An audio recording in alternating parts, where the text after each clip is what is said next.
What's going on, ARP family? Appreciate you guys pulling up. Hope all is well with you guys. Like, share, subscribe to the channel. We got a lot to get into, so let's go. Are we in a post-constitutional society? Oh, wow. Here we go. In what way? It don't matter if you're a Democrat. It don't matter if you're a Republican. It don't matter if you're an independent. It don't matter if you're black. It don't matter if you're white. It don't matter if you're gay. It don't matter if you're straight. It don't matter what your gender is. You're an American. Yep. Now, we know that this country has been flawed. We know that, this country has not, worked for everybody the way that it should. But there is a document called the Constitution that we hope everybody abides by, especially our elected officials. When we have a president who is clearly not abiding by it. Yep. What is he doing? Well, I mean, we can start with his latest one, the plane. Is that unconstitutional? Absolutely. Really? It says in the U.S. Constitution, clear and plain, you cannot accept gifts from a foreign government, king, or something else. So think about that. I agree with it. I don't think that they should do it. And I think that we should take that ruling and we should apply that to the universities like Harvard that accept tens of millions, maybe to the tune of hundreds of millions from these other countries in the exact same way. I think there should be a restriction from foreign governments. No, it is a restriction. Well, why? I don't think that they are the same, but I think that the same concern we have of them potentially bribing a president should be reflected on bribing our elite institutions. I agree with that. Because it could affect the things that are taught in those schools. It could affect the placement and the acceptance of certain students. Like, it seems to me that there's a pay-to-play problem with Trump here with the plane, right? It's the idea is, hey, we're going to give you this plane. Why don't you be nice to us? I agree with that. But I also want that same rule to apply. And I don't want to be like, what about this? I agree with you. It's a very good criticism, but let's also apply that to these institutions that have been taking tens of millions of dollars for fucking decades and nobody says shit. And then all of a sudden we find out that there's some Chinese spy that's taking things back to China from Harvard. Do you remember he got arrested at the airport? They were like doing research at the facility and then he gets arrested on his way back.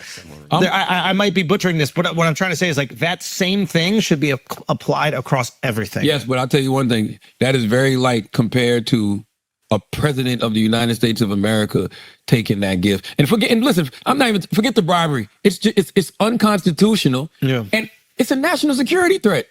Chris said something the other day. I agree. I feel the same way when like. What if they bug the plane? What if they bug the fucking plane? No, I agree. I think. What if it's a bomb that they can just detonate at any moment? I don't know if there's that many people who are supporting this. Like I agree. Oh, no, I think, or there should be criticism of this, just in the same way that there was criticism of like Hunter Biden's kid being appointed a position on a Ukrainian oil company or like gas company. So like, yes, there should be these limitations because there is fear that you could be either funneling money through it or there could be influence. As Nikki Haley said, if this was the Biden administration, everybody would be furious. And they were. She said, it's not true, though. The reality of it is this. Biden started the conversation, started the negotiations, with the Qatari government during his administration. But what we also understand is that it does take time for these types of things to come to fruition. So it just so happens that here it is, in a Trump administration, but the gift was to America and it was to the president of America. And it started with Biden. And now that Biden's out of office, these conversations would have kept going, or it would have happened with no ripple effect from the mainstream media had Kamala Harris won. You guys know this, but they're up in arms about nothing. And the reality of it is that presidents have accepted gifts before from other nations. The Constitution does state that Congress has to be involved. Congress has to vote yay or nay on whether or not to take the gift from whatever country. But it has happened before. We'd be furious. But they were during the Biden administration. So I think it is a good, what is the Trump administration's justification for doing it? Have they said anything? Stupid not to take it. Yeah, that's what he said. Yeah. He literally said, he said, oh, you want us to pay for it? He said, you want us to spend $500 million? He said, I'd be stupid not to take it. That's literally what he said. I could be a stupid person and say, oh, no, we don't want a free plane. We give free things out. We'll take one, too. And it helps us out. Because, again, we're talking about we have 40-year-old aircraft. The money we spend, the maintenance we spend on those planes to keep them tippy-top is astronomical. You wouldn't even believe it. So I think it's a great gesture from Qatar. I appreciate it very much. I would never be one to turn down that kind of an offer. I mean, I could be a stupid person and say, no, we don't want a free, very expensive airplane. What is he doing with the plane? It's going to be their new Air Force One. Yeah. And then after that, it's going to be donated to his To library. him. You know what they should do? Yeah. They should use the plane to bring those South African white refugees to America. Hey, yo, That's what they by the should way- use the plane. No, but are we in a post-constitutional society? I mean, it depends. Yeah, no, I don't think so. The Constitution should not be flexible. But does it say in the Constitution you're not allowed Yes, to accept a man. $500 million Yes. plane? $500 million. No, it does not. It doesn't say that in the Constitution. There's some rules around it. Yes. 500 billion. Yeah, I mean, you guys aren't even talking about the meme coin, which to me is even more outrageous. So this is okay. So the I think rational take would be like, hey, politicians should not be able to accept bribes from Americans or other countries. The same criticism we have about campaign finance, right? Which is like, you shouldn't allow these corporations to funnel exorbitant amount of money into certain candidates because they're going to have a competitive advantage. The Trump coin thing is very interesting because I don't know if he starts it, but his family starts it, right? And the idea is, but his family's like on the board of payouts. So once it hits certain numbers, they get money. Is that right? I think that's the setup. But I mean, we were talking earlier, right, about who won the tariff war between Trump and China and why did Trump suffer? Well, the company that just bought $300 worth of his meme coin is connected to the Chinese government. They say in their offerings that the Chinese government has a degree of control over the company. He cut a side deal for himself. Yo, he's getting rich. He's getting rich. He's exactly who I've always said he is the bottom line. So here's the question, right? Yeah. What you're saying, everything that you're saying is 100% legitimate criticism, right? Yes, but the U.S. Constitution prohibits government officials from accepting gifts from any king, prince, or foreign state. I believe. So and then the pushback that you're going to get from anybody that is defensive of it is he's removed the veil.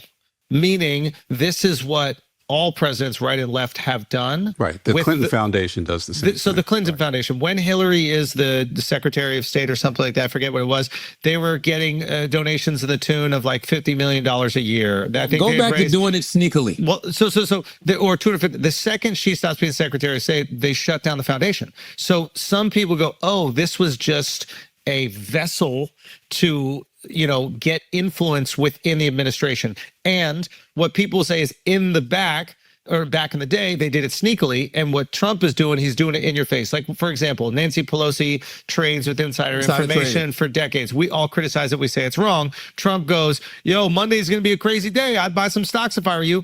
People go, how is he doing this? Is insider trading. There are a lot of people, I imagine, on Trump's side that go, well, finally, he's letting us get in on it. Before, it was just Nancy Pelosi and Chuck Schumer. Now he's letting everybody get a fair shake. What I think the best criticism is, none of it should happen. You shouldn't accept the plane. Nancy shouldn't get insider trading. What we're doing is unconstitutional. I agree with Schultz. I do agree with them.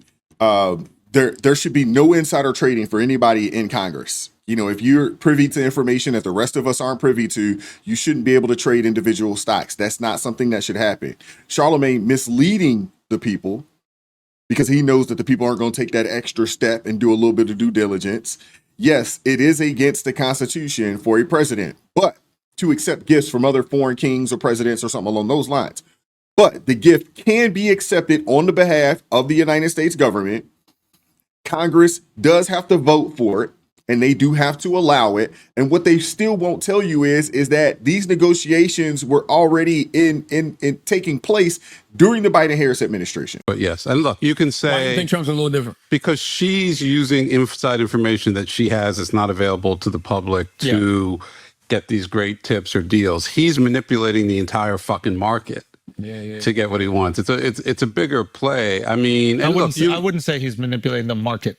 What I would say is in this Trump coin is that he's creating a vehicle. No, I'm not talking just about that. I'm talking about it all. But like, I mean, look, you could say. I guess I'm sorry to interrupt, but like, I guess what I'm trying to say is like, this is Now I got a question for you guys. If he's manipulating the market, but telling the masses this be a good time to buy, is that bad?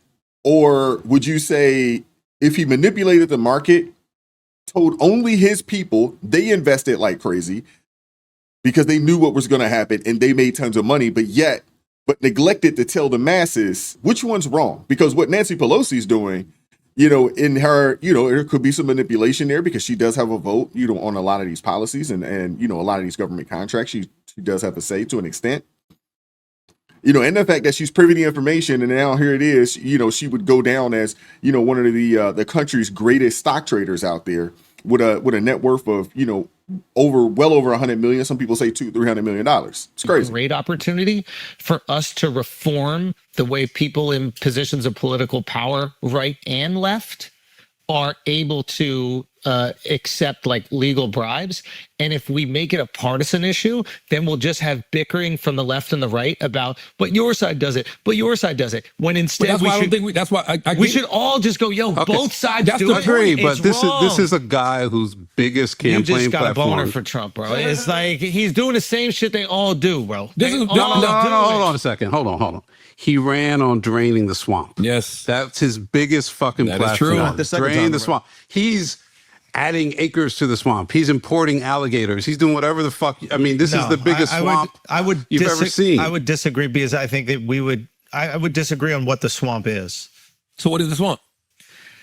The swamp is Diddy's chest after a night. I knew you were gonna say something like that. We just shoot. We shoot, baby. I get the idea. I thought the swamp was like permanent government. I thought the swamp were these people that were the quote unquote deep state, like the people that were making decisions without the behest of the American people.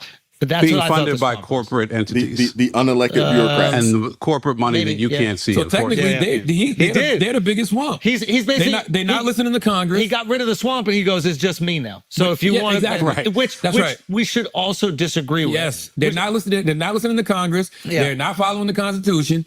They are the swamp. But I think, unfortunately, people like, and I'm not saying that you're wrong to have these feelings. I think a lot of people have these feelings, but they have such a hard on for Trump that they don't just go, hey, the system itself needs reform.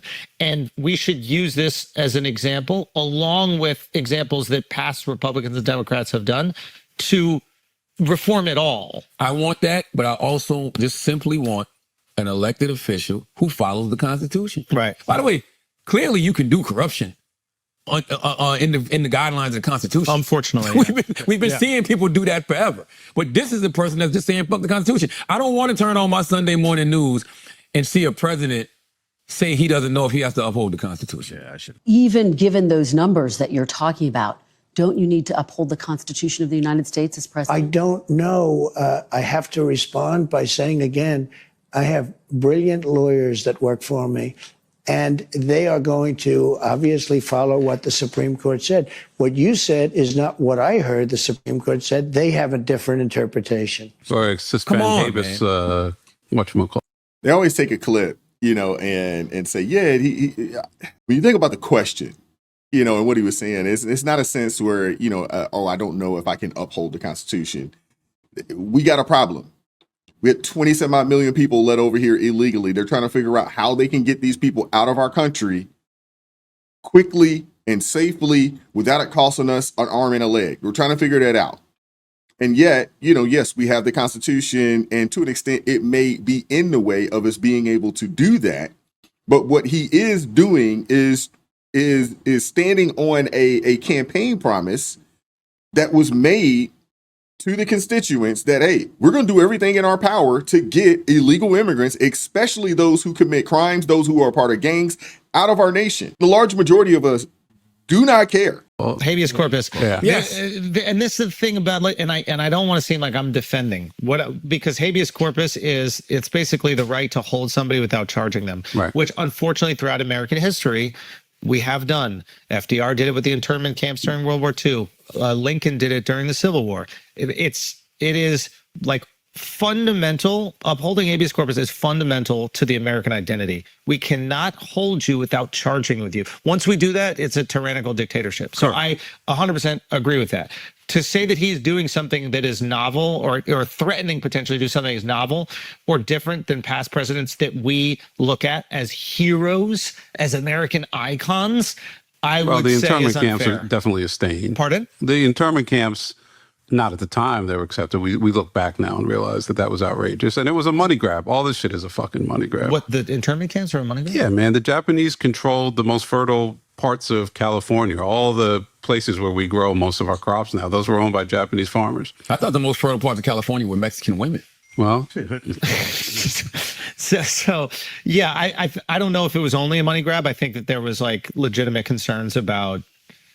Legitimate is a tough thing. I don't think they did it the right way, but I think there were concerns about Japanese espionage. Sure. Just like there was Japanese about, but yeah. I mean, but that's all this stuff, right? I mean, look, I don't know, did you guys watch the video of the mother being arrested this weekend in Massachusetts and her daughters are trying to stop the ICE agents? Which one? I've seen so many different videos. Look, I know immigration is a problem. I'm not for a second saying we don't have to address that, but when you see stuff like that. Yeah, it's heartbreaking. We're emotional people. I'm like, you say, who were the Nazi guards? Who were the fucking slave catchers tracking down slaves? Yeah, I wouldn't compare it to that at all. Man, when you're ripping, it's got to start somewhere. You're ripping mothers away from their kids. I think you do a disservice. And that's the problem with these people, man. They're trying to compare. You can't compare people who came over here illegally on purpose to, and now they are being deported. You can't compare. And that's the problem with these Democrats now. Now they want to compare everything to slavery. Oh, watching, or they want to compare it, to what happened, over in Germany during the Holocaust. And I mean, it's just not a fair argument, man. Service to what Jews experienced during Nazi saying Germany. That as a Jew. And I think you're like half. And then I think half of me says it. Then. I think that you're doing a disservice to what slaves experienced. But what Charles says is true. It didn't. Yes, the first day in 1938 or whatever, it looked like this. Yeah. And then not enough people said stuff and it escalated and escalated and escalated. And then you got where you're going. I saw a mom who took her two sons who had been going through the process of getting their papers and they were going to the regular, I guess, check-ins or whatever that they have to do. Yeah. Snatched the two sons up. Yeah. Listen, we got to do something, but we have the money to do it a different way. Is what I'm saying. Yes, it is heartbreaking. There's no question it is heartbreaking. You could make the argument, or they would make the argument, that these people are here illegally. They're breaking the law being here, whereas simply being Jewish in Germany in the late 1930s shouldn't have been illegal. These were German citizens that were being snatched up. And the same thing with slaves. You could make the argument, I guess slavery was illegal at the time. So it was illegal to leave a plantation if you were a slave. Yeah, it was illegal, but it was also the slavery itself is this immoral, deplorable institution that, and what is that Martin Luther King quote? Like, I don't even know if it's a Martin Luther King quote, but like, what is it? Opposing like you have a moral obligation to fight back against immoral laws, something like that. I'm kind of butchering it. Like, look it up. You have a moral obligation. What is it? You have a moral obligation. Cedric Bastian. See? You're overreaching. See what I'm saying? I know. Bashing your front teeth with this. Yeah. Let me see. Is it?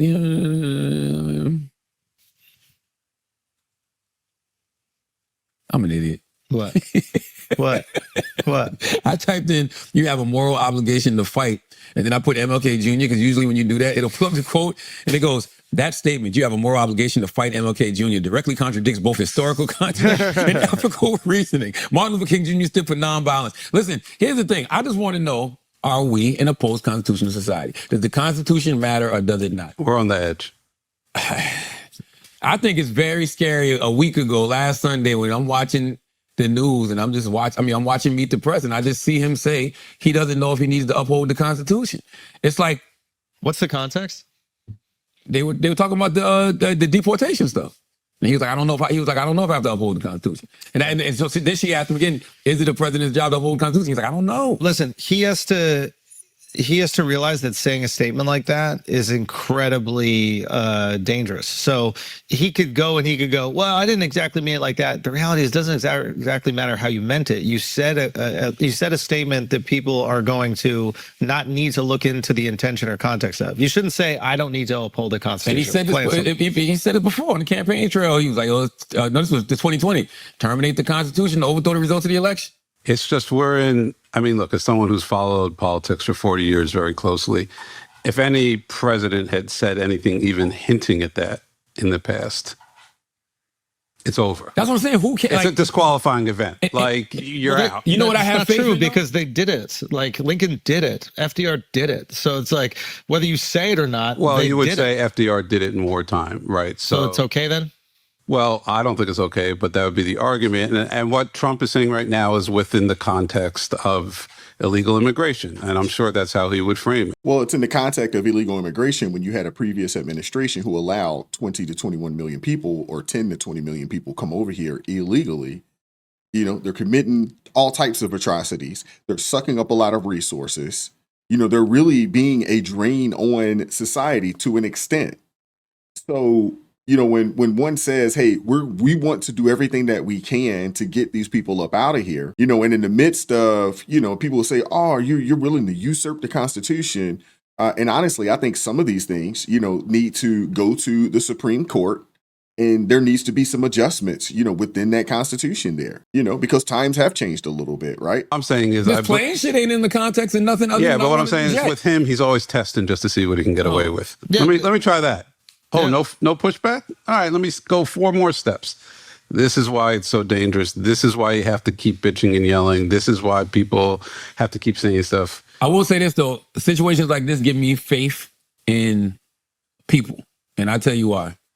I don't have the faith in the government, but I have faith in people. When I see Ben Shapiro speaking out about this, when I see Candace Owens speaking out about this, when I see the Rogan speaking out I even about gave that woman props. She spoke out. Nikki, who? God, I can't stand When I what's her see name? Nikki Lomer? No, Laura Lomer spoke Laura out about Lomer. this. Like that to me is real Americans who care about the Constitution, As you should. who care about their president following you the should. Constitution, who also don't want it, who don't want their president taking what they think are perceived bribes. 100%. And to Chris's point that Chris we was talking about last week, how do we know that this shit can't just fall out the sky whenever they wanted to? What does that mean? The plane.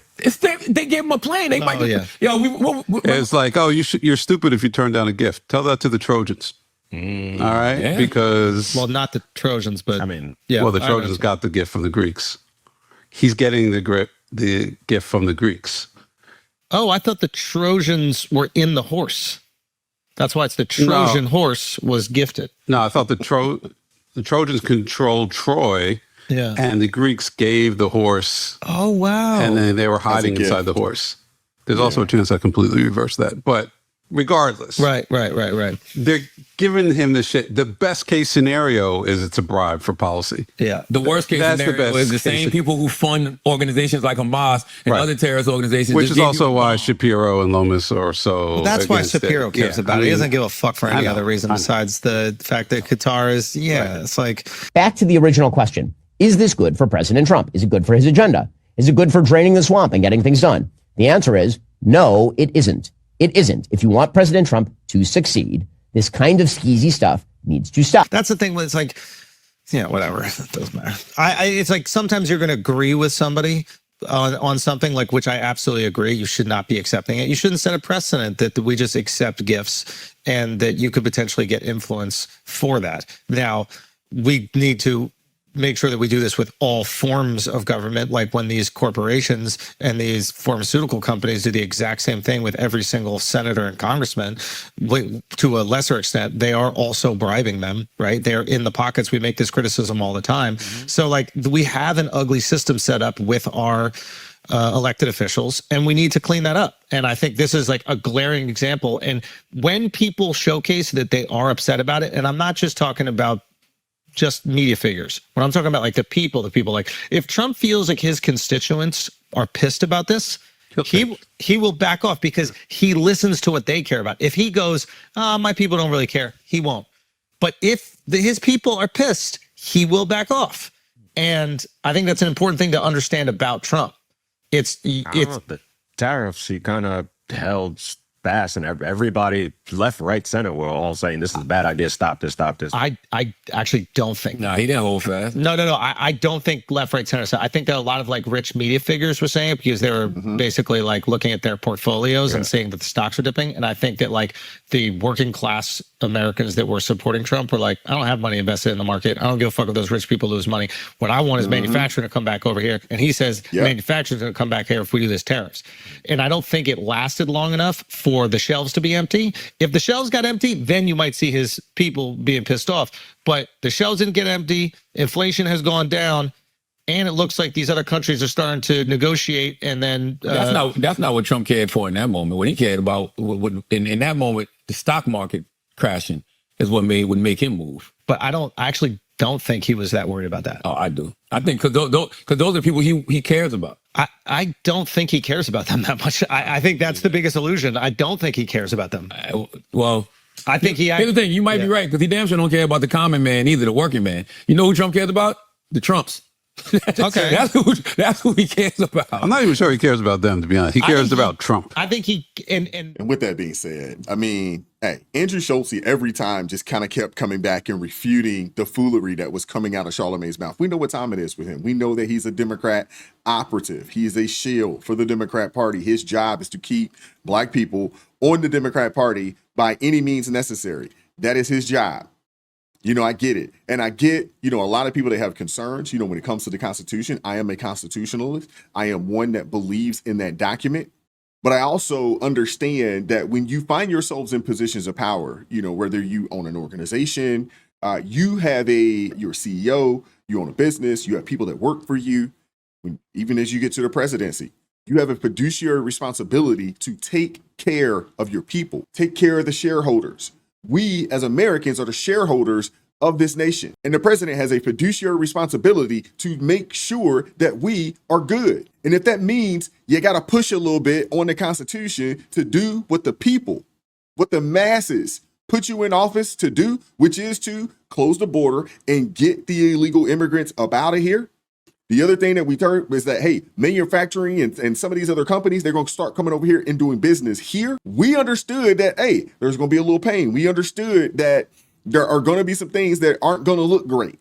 We understood that. And I think a lot of us, even with this tariff situation, were prepared. We've already been tightening the belt loose. With the inflation up 29%, we had already been tightening. We had already, stopped going out as much. We had already started, being way more sensible when it came to grocery shopping because you didn't have a choice. Stuff was too daggone expensive. It is too expensive. So we had already been doing it. So if that meant that we needed to, take another 6 months to a year or whatever the case may be and tighten up even more to reap or to reap the benefit, of placing these tariffs the way that we have, I think a lot of us, at least on this side of things, and if that means that we get a better deal, maybe we can lower these taxes federally. Maybe we can get organizations to move their plants and facilities over here to the United States. If it meant for us to have to, tighten up and not have some of the things that we need right now, or some of the things that we want right now, if that meant that we had to do that, I, as an American, was 100% prepared to do so. Not a problem. Especially when you tell us it's a national security situation, when we're not manufacturing our own, PPE, we're not manufacturing our own, pharmaceuticals, we're not manufacturing our own ships. When you start talking about national security issues, I'm all about making sure that we can shore up that particular situation. Even if that means we got to hurt a little bit, I'm okay. No pain, no gain. But I do appreciate Schultz, pushing back all the time. Obviously, the other dude that's off camera, he suffers from a wicked case of TDS. It is what it is. You can't help people like that. It is what it is. But I want to hear from you guys in the comment section. Like, share, subscribe, turn the notifications on to all so you never miss an upload. Keep God first. Stay prayed up. We'll catch up with you all next time. Peace.